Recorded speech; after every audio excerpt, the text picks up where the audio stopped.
Welcome back out to another one of our standout student interview. Caleb Burgraff here, joined with Isabel Dylan, who is a senior at Buena Vista High School. And Isabel, first of all, senior year. I was just talking to another senior down in Salida. Senioritis is hitting them. Is it hitting you yet? No, I don't actually think so. I'm enjoying most of my classes, not really losing any of that effort. Mostly just stressed out because yearbook deadline's coming up here real soon. I feel like the kids that keep themselves the busiest in the school are the ones that avoid that kind of senioritis creep. And you've been keeping yourself busy with a lot of stuff going on. Before we talk about some of the things you've done here at the school, talk about classes. You said chemistry, the sciences, and math are your favorite subjects. What about those brings those to your forefront?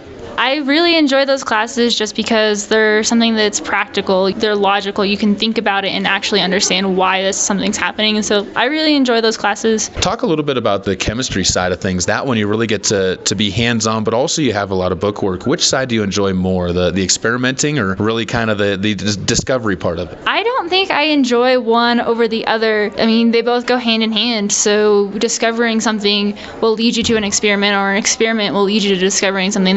They're both right there, so I don't think there's one over the other that I would prefer.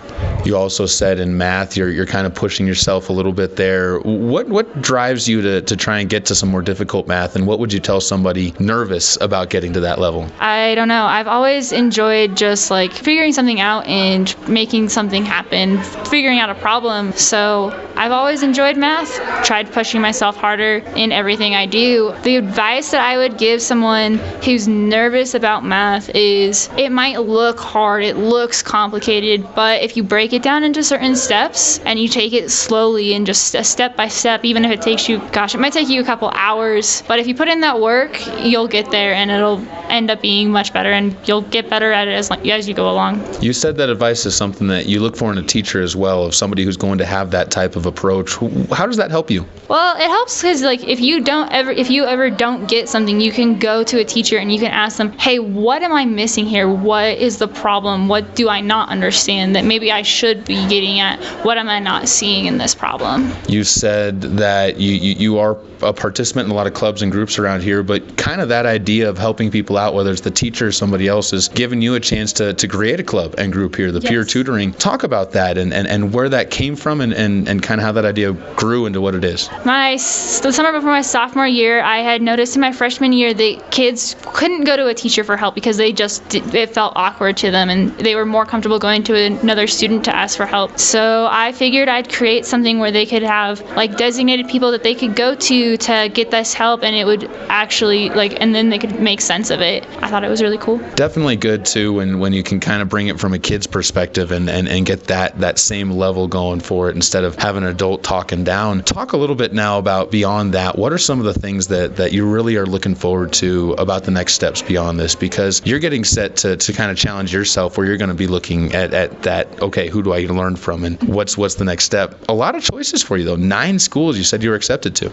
Yeah, so 9 schools. Those are the only schools I applied to. 7 of them are private schools, and all of them have super small class sizes, which is helpful because the teacher gets to know you and they get to understand how you're learning, and they're willing to be there and help you out. And you can always look to maybe a student who was in the year before you who took that class, or to the teacher to get that help, and so I'm looking forward to that. You're heading into pre-med, or at least that's what you want to head into when you get to that level. What made you choose that field over other ones? So I'm looking at pre-med because I want to become a trauma surgeon, because they're always thinking on their feet. They're always presented with a new problem. They're always having to come up with creative solutions. They never see the same thing twice, and I just love that idea.